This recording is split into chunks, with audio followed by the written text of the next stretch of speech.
Es salud y bienestar con Mariluz García.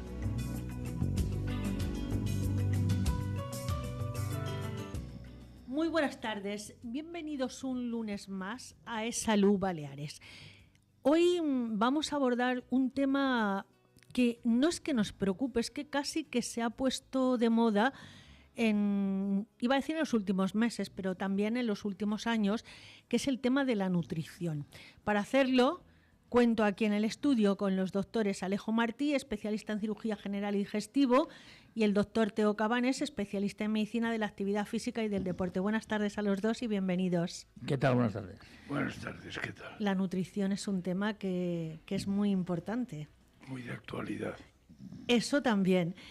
Y para hablar un poquito de las nuevas técnicas, cómo está evolucionando la alimentación, la práctica clínica y sobre todo los sistemas de alimentación en un momento en el que yo creo que asistimos a una transformación muy profunda.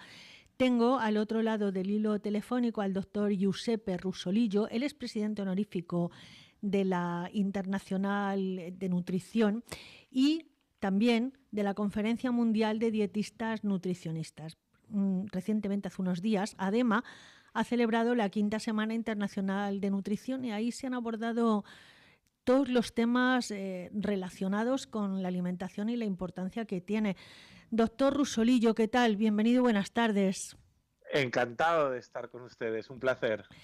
Cuéntenos, porque últimamente se habla mucho del impacto de los tratamientos farmacológicos contra la obesidad, que se basan en unos medicamentos que ustedes científicamente definen como GLP-1, que bueno, ahora nos cuenta exactamente qué significa para nuestros oyentes, porque claro, la palabra GLP-1 suena como un poco extraña. Bueno, pues son unos medicamentos que lo que van a hacer es promover que se sintetice una hormona, que además es una hormona que se sintetiza a nivel intestinal, que promueve la saciedad.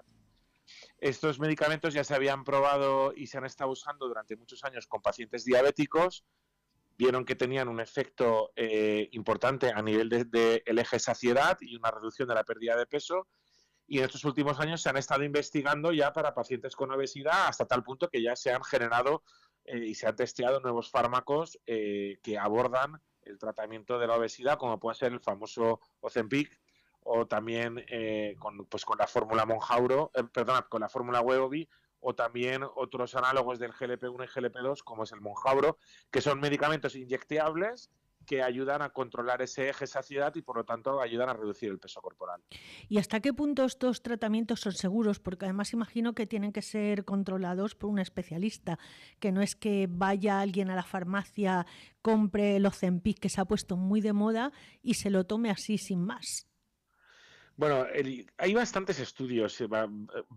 Como ya es un fármaco que se había trabajado durante bastantes años y que hay bastantes datos clínicos reportados, hay revisiones sistemáticas en pacientes diabéticos, realmente son fármacos que aparentemente ofrecen una ventaja muy importante sobre la reducción de peso con una eficacia y una seguridad clínica testada. Es verdad que todavía faltan muchos estudios por evaluar cómo retirar de alguna manera este fármaco cuando se ha conseguido la pérdida de peso, el objetivo final, y sobre todo cómo ayudar al paciente durante el tratamiento farmacológico y muy particularmente cuando finaliza, porque se acostumbran a tener un nivel de saciedad muy alto y cuando se retira la medicación, pues de alguna manera vuelves a tener ese nivel de saciedad bajo y tienes que combinarlo correctamente con una dieta que te ayude, o si no se vuelve a recuperar el peso perdido. Por lo tanto, en principio, son fármacos que están ofreciendo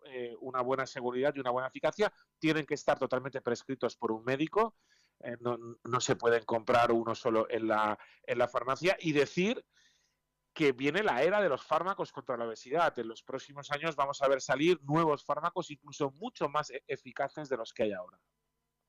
Y una cosa, doctor Rusolillo, que a mí me llamó la atención y es un tema que han tratado en las jornadas, que son las dietas basadas en plantas para el rendimiento deportivo. Suena un poco así, pues no sé, como yo estaba acostumbrada, bueno, esto lo conoce mejor el doctor Cabanes que yo, pues los futbolistas toman una serie de suplementos y demás, pero dietas basadas en plantas.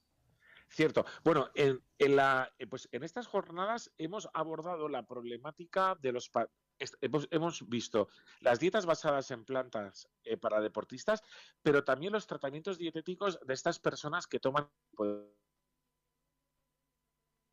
Me parece que habíamos perdido la conexión. Teo, tú de este tema has oído hablar, tratamientos, Sí, dietas con plantas.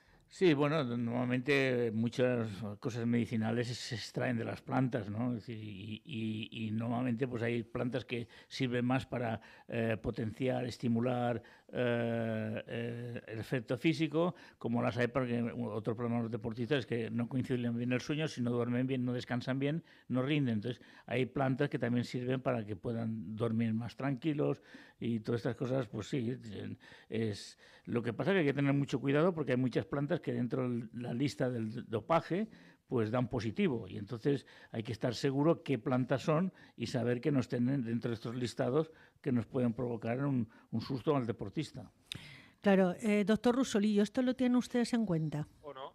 ¿Hola? Hola, sí, le oímos. Vale, no, perdonad, porque creo que me he caído. No, que no sé si estaba interviniendo alguno de los compañeros de la mesa. Sí, el doctor Cabanes estaba hablando de los tratamientos para los deportistas y comentaba que a veces hay que tener mucho cuidado de cara al dopaje, porque hay plantas que dan positivo. No,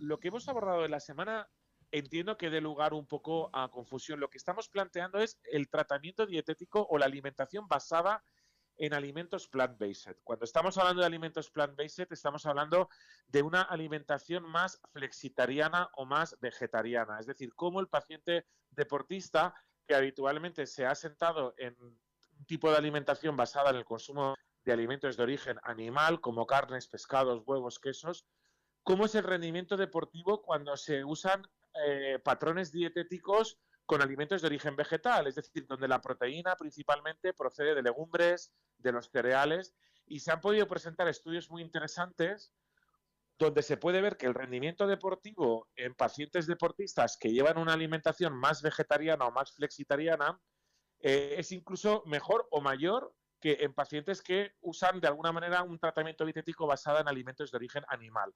Va más por ese sentido, no tanto por la toma de plantas medicinales, que estoy totalmente de acuerdo con el compañero de la mesa que realmente puede llegar a ser incluso peligroso y podría dar positivo en dopaje. Alejo, tú este tema, a ver, ¿qué tienes que decir? Quiero decir, la nutrición está claro que va hacia una nueva era. Yo en este sentido me tengo que declarar un poco ignorante. Es decir, en mi juventud he practicado deporte, pero deporte a buen nivel, atletismo y tal, y desde luego jamás se me ocurrió intentar hacer dietas con un fin de alto rendimiento. Simplemente, bueno, son enfoques vitales. A mí soy un partidario de la alimentación natural, tal como es, y entiendo que cuando se quiere llegar a mejorar sobrehumanamente los rendimientos del cuerpo humano, pues hay que echar mano de cualquier actividad racional prescrita por el hombre. Pero no soy un experto, no puedo declarar ahí como experto.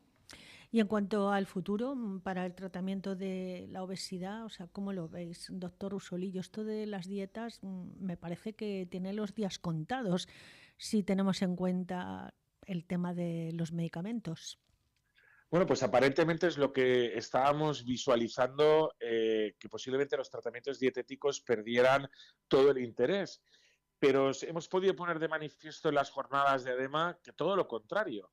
O sea, nos estamos encontrando ahora con tres grandes grupos de población. El grupo de población que no está tomando un fármaco antiobesidad, como los análogos de la GLP-1 o GLP-2, que son estos fármacos tan famosos de los que estamos hablando. En este grupo poblacional seguirá teniendo mucho interés en las dietas para perder peso.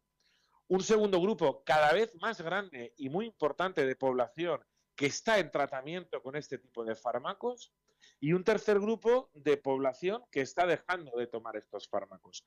En el grupo 2 y el grupo 3, es decir, los que están tomando el fármaco y sobre todo y muy especialmente los que dejan de tomar el fármaco y de pinchárselo, nos encontramos que los niveles de saciedad que se han visto elevados por el fármaco vuelven a sus niveles normales.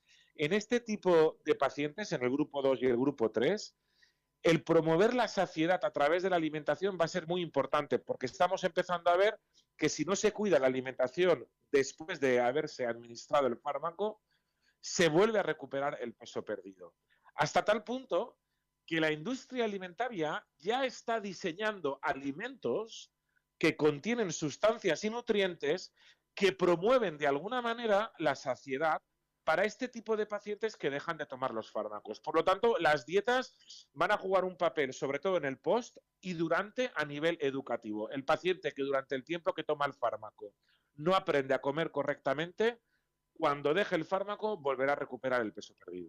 El efecto rebote, ¿no? Que conocemos todos. Esto es lo que pasa mucho en el deporte, ¿no? Que enseñas a alimentarse a los deportistas durante la competición y cuando termina la competición, en un mes has perdido todo lo que les has enseñado y han recuperado otra vez el peso que tenían al principio y volver a empezar la siguiente temporada.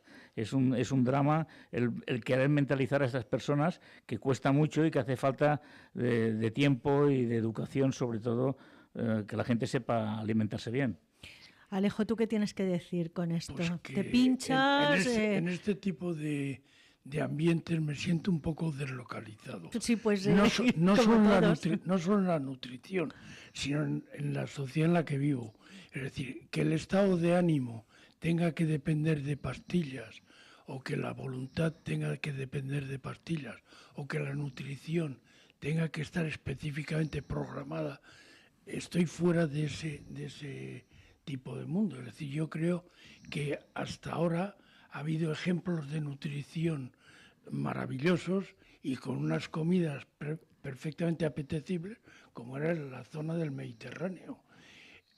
También es verdad que hoy por hoy existe una pandemia mundial de obesidad que de alguna manera hay que enfocarlo, pero yo creo que la mejor manera será, o entiendo que la mejor manera sería la más natural, el comer adecuadamente las cantidades razonables en vez de tener que tomarme una pastilla o tener que tomar un medicamento para llegar a una nutrición correcta.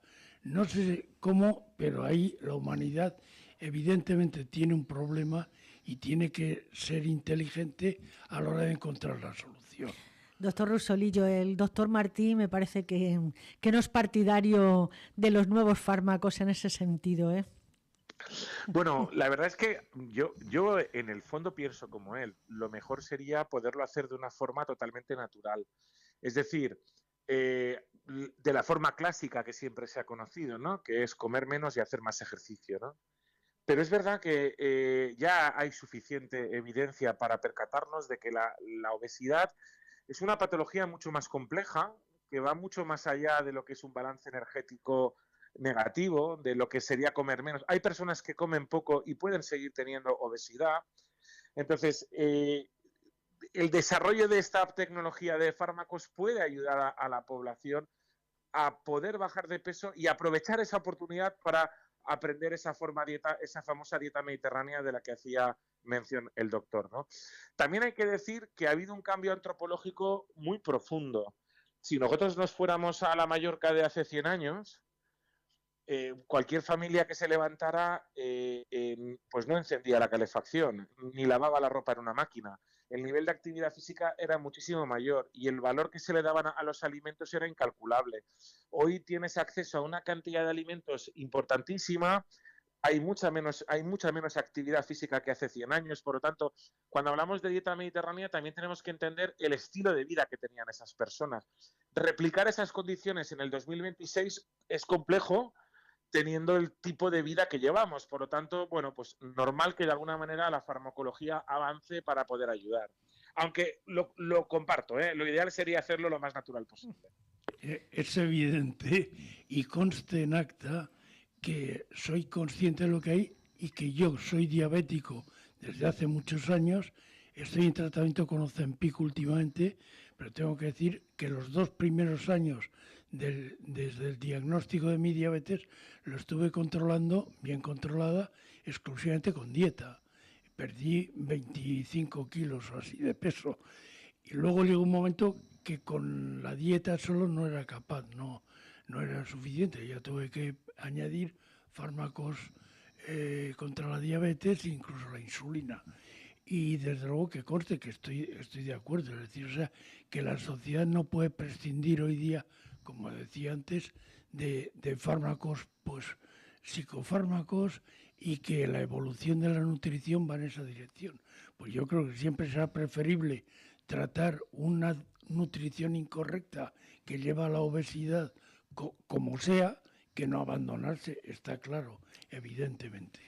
De todas maneras, me imagino que no todas las personas que tienen obesidad pueden tratarse con estos fármacos, o hay algún tipo determinado de pacientes o cualquiera con obesidad, y de qué grado puede acudir a estos tratamientos. Bueno, bajo mi punto de vista, no todas las personas con sobrepeso y obesidad, sobre todo obesidad, son candidatas a este tipo de fármaco. Tiene que haber un diagnóstico médico y una evaluación por parte del médico para poder hacer esa prescripción. Ahí también habría que ver hasta qué punto los médicos que están prescribiendo ahora mismo este fármaco son conocedores de los criterios para que el paciente sea candidato o no, porque es verdad que nos estamos encontrando que se está empezando a prescribir muy a la ligera, ¿no?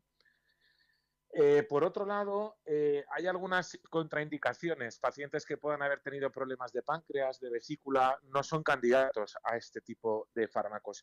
Y luego, si me permites, creo que antes de dar cualquier tipo de fármaco o cualquier tipo de dieta, nos olvidamos de una parte muy importante, que es la relación emocional con la comida y la salud mental. Si realmente una persona tiene que perder peso y tiene un problema de obesidad, y no abordamos la relación emocional con la comida y la psiconutrición, por más fármacos que administremos, por más dietas que pongamos y que funcionen, por más ejercicio físico que hagamos, si no abordamos también el problema de la relación emocional con la comida y la propia salud mental, cómo percibe el cuerpo, cuál es la relación con su imagen corporal, si no se aborda también desde una perspectiva no solamente biológica, sino también de la salud mental y de la salud emocional, pues al final el paciente entrará en un círculo vicioso que podrá perder peso, pero lo volverá a ganar. Porque no solamente es una cuestión biológica y física, también es una cuestión emocional y mental. Nos relacionamos con la comida y nos relacionamos emocionalmente con la comida. Alejo, Teo. Bueno, no puedo más que darte la razón. Es más, yo soy cirujano y ha habido un momento en que algún tipo de obesidad se ha tratado con cirugía. O sea, yo en principio pensaba, pero esto es una locura, porque ahora en pacientes con obesidad mórbida, el dar ese tipo de apoyo para empezar empieza siendo eficaz, y luego es posible que consigas que un paciente que estaba en 300 kilos vuelva prácticamente a la normalidad.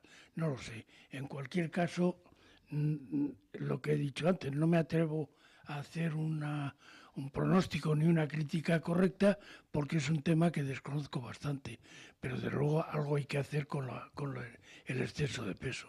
Yo también creo que es importante que las analíticas nos pueden detectar falta de calcio, falta de vitamina D, falta de magnesio, que son todos minerales o vitaminas que son fundamentales para el desarrollo de la vida y que pueden tener indirectamente relación con una mala alimentación o con un sobrepeso. Y esto a veces a mucha gente se lo olvida, enseguida pasa directamente a la dieta sin haber hecho una valoración de ese individuo, de cómo está.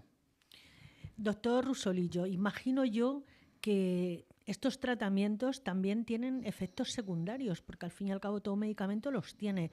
¿Cómo solventan esto? Bueno, la verdad, hay que empezar con dosis bajas, eso es un tema de protocolo de prescripción médica, pero de todos los efectos secundarios que puede tener esta medicación y posibles riesgos, principalmente en pacientes que pueden haber tenido antecedentes de patologías pancreáticas o de vesícula biliar, porque se ha visto en algunos casos muy concretos, en una pequeña proporción, la asociación con las pancreatitis agudas. Los efectos secundarios más inmediatos son las molestias gastrointestinales, ¿no? Las molestias gastrointestinales, que son bastante importantes desde el inicio del tratamiento, los gases, dolores abdominales, mucha saciedad. Entonces, es muy importante que el fármaco se vaya administrando poco a poco para que el paciente se vaya habituando. Es verdad que todos los efectos secundarios relacionados con el sistema gastrointestinal a los meses al final se van normalizando, ¿no? Pero todos los pacientes que empiezan con este tipo de fármacos tienen efectos secundarios a nivel intestinal y a nivel gastrointestinal, porque es uno de los principales efectos. Son llevaderos y con el tiempo, a medida que se va habituando el cuerpo, van desapareciendo. ¿Y qué especialista es el que decide, el que prescribe estos fármacos? Porque estábamos acostumbrados o al endocrino o a la nutricionista o al nutricionista. Ahora, ¿quién decide? Bueno, realmente un fármaco solo lo puede prescribir un médico. Ni un farmacéutico ni un nutricionista podríamos estar prescribiendo ese tipo de fármacos, ¿no? Por lo tanto, tiene que ser el médico el que haga la prescripción. Yo entiendo que el facultativo más preparado es el endocrinólogo, pero es verdad que hay muchas especialidades en la medicina que comparten mucho criterio, por ejemplo, intensivistas, otro tipo de profesionales que pueden tener conocimiento pleno de cuáles serían los protocolos de prescripción de este tipo de fármacos, ¿no? Ahora mismo el colectivo que realmente más está trabajando en la prescripción de los análogos de la GLP-1 y GLP-2 son los médicos especialistas en endocrinología y nutrición, pero también hay médicos generales que lo están haciendo porque tienen la facultad para poder hacerlo. Pero un fármaco solo lo puede prescribir un médico y es muy importante recordarle a la audiencia que solo tomen fármacos bajo la prescripción médica facultativa. Esto es importantísimo. Teo, tú también comentabas los suplementos vitamínicos y demás. ¿Esto hasta qué punto es bueno tomárselo por propia cuenta? No, yo creo que lo importante es esto, estar controlado. Si tú sabes que tienes unas deficiencias por lo que sea, pues tienes que saber qué suplementos tienes que tomar. No dejarte guiar porque sean los que toma fulanito, menganito. Eso es fundamental. Se han de adecuar a tus demandas y a tus necesidades. Nunca tomar cosas ni hacer un consumo excesivo de estos productos porque te pueden dar un efecto contrario al que estás buscando. Alejo, también están muy de moda las bebidas energéticas y no sé hasta qué punto el consumo que ha indiscriminado puede provocar serios problemas en las personas. Pues se anuncia que sobre todo la mezcla con alcohol tiene riesgos y tal, y bueno, yo no creo que estén diseñadas para convertirlas en Cuba libres, ¿no? O sea que bueno, ya cada cual con el uso que haga de sus alimentos. Doctor Rusolillo, ¿a qué dieta vamos? ¿A qué futuro vamos? ¿A qué tratamiento vamos? Bueno, yo creo que vamos a un tipo de alimentación, o al menos lo que los nutricionistas vamos a recomendar a la población, es una alimentación basada en ese modelo mediterráneo de hace 100 años, donde la mayor parte de alimentos que se tomaban aquí en Mallorca o en los países bañados por la cuenca mediterránea eran alimentos principalmente de origen vegetal. La presencia de alimentos de origen animal estaba, pero de una manera muy simbólica, y sobre todo estaba a cargo de los huevos, el queso o carnes blancas como podrían ser el pollo o el conejo. Pero a nadie se le pasaba por la cabeza sacrificar hace 100 años un cerdo cada semana o una gallina cada semana. En cualquier hogar de una familia de Mallorca en 1900 no sacrificaban un animal cada día para comer. Sin embargo, hoy entramos en el supermercado y nos podemos abastecer de animales sacrificados envasados en bandejas de plástico casi a diario. Lo que tratamos de decir es que el tipo de alimentación que se está viendo que es más efectiva para la salud es una alimentación basada en alimentos de origen vegetal, con una menor presencia de alimentos de origen animal, y sobre todo no podemos olvidar el ejercicio físico. Este tipo de dieta además es lo que llamamos la dieta planetaria. No solamente es buena para la salud del ser humano, sino también para la salud del planeta. Y esto es importante también tenerlo en cuenta, porque en un planeta que enferma, las especies que habitan en él difícilmente puedan estar sanas. Entonces, todo tiene su conjunto. El estilo de alimentación de un futuro va a ser una dieta más basada en patrones de origen vegetal y menos de origen animal. Sin embargo, bajo mi punto de vista, la presencia de alimentos de origen animal tiene que estar presente, a no ser que lo quieras excluir por una cuestión ideológica o religiosa. Está claro, y además coincide mucho con el doctor Martí, que siempre nos está hablando de la dieta mediterránea. Doctor Rusolillo, no quiero entretenerle más porque al otro lado del hilo telefónico cuesta seguir un diálogo y estar en directo con nuestros invitados. Le doy las gracias por haber estado y espero contar con usted en próximas ediciones. Así que ya sabe. Le esperamos de nuevo. Gracias por habernos acompañado. Y gracias y a vosotros. ¿Cómo veis la alimentación del futuro? Ya sé que Alejo va a defender la dieta mediterránea porque la iba defendiendo desde el principio, no de este programa, sino de todos los programas. ¿Cómo la veis? Pues ha de ser parecido como se comía antes, en el sentido de que antes comíamos al ritmo del campo. Y ahora la diferencia es que comemos al ritmo del supermercado. Y tendríamos que aprender cuándo es la época de las manzanas, cuándo es la época de las naranjas, cuándo es la época de estas cosas. Que esto más o menos, la naturaleza es sabia y nos dice cuándo hay que tomar las cosas. No se puede pretender comer fresas todo el año, comer naranjas todo el año. Yo creo que es muy importante tener un conocimiento de cómo se comía antes y cómo se puede aplicar a comer ahora. Alejo. Pues a la larga, desde hace mucho tiempo, la humanidad sabe más o menos cuál tiene que ser la composición de una comida sana. Aproximadamente tantos hidratos de carbono, tantas grasas y tanta proteína. Eso en alguna dieta como la mediterránea, que tantas veces hemos discutido, pues me parece que está muy bien representado.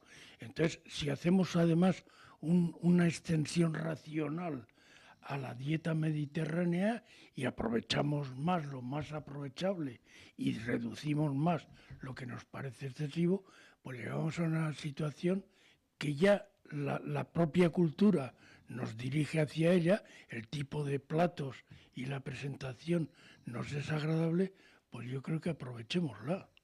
¿Y habéis oído hablar de la dieta del agua, que ahora se está publicitando por las redes sociales? Esto para el deporte tiene poca aplicación, ¿eh? Porque... No he oído hablar de ella y por lo tanto no puedo... No sé en qué consiste, desde luego no puede ser solo agua, claro, porque el agua tiene 0 calorías, 0 capacidad energética y por lo tanto para hidratar bien, pero como alimento no es útil. Es decir, que la dieta del agua, si solo consiste en agua, puede llevar a la muerte. Evidentemente no puede consistir una dieta solo en agua. Por eso digo, como lo desconozco, no puedo hacer una crítica, no puedo decir, pero vamos, desde luego, evidentemente no puede ser solo agua. Yo creo que nos estamos volviendo locos con el tema de las dietas, unos y otros, y sobre todo ahora, que viene una temporada en la que todo el mundo quiere adelgazar. La playa es lo que tiene. De todas maneras, que eso es pura salud, es decir, el sobrepeso no es bueno. Lo ideal es estar en el peso adecuado de cada uno. Pero cuando eso lleva también a trastornos mentales, no nos olvidemos que los efectos de la nutrición tienen sobre la mente humana mucha actividad. Pues eso es peligroso. Ya lo dice el refrán, menos plato y más zapato. Eso es cierto. Y antes de irnos, que ya es la hora, quiero recordar que hoy los médicos han vuelto a iniciar una nueva huelga que, como no se solucione, va a continuar durante el mes de mayo y el mes de junio. Según los últimos datos que han dado ellos, el 90% de los médicos de Son Espases y Son Llàtzer han secundado la convocatoria y el 45% de los médicos de atención primaria. Estos son porcentajes fríos, pero luego la semana que viene veremos esto cómo se traduce en consultas suspendidas, en intervenciones suspendidas. Y mientras, bueno, pues parece que en el Ministerio no se enteran, no pasa nada. La situación es lamentable. Yo creo que nos hace falta otro tipo de ministro. Esto lo que nos hace falta es que se sienten y que no se levanten hasta que lleguen a un acuerdo. Muchas gracias, Alejo, muchas gracias, Teo, y muchas gracias a ustedes por haber estado un lunes más con nosotros. Hasta la semana que viene.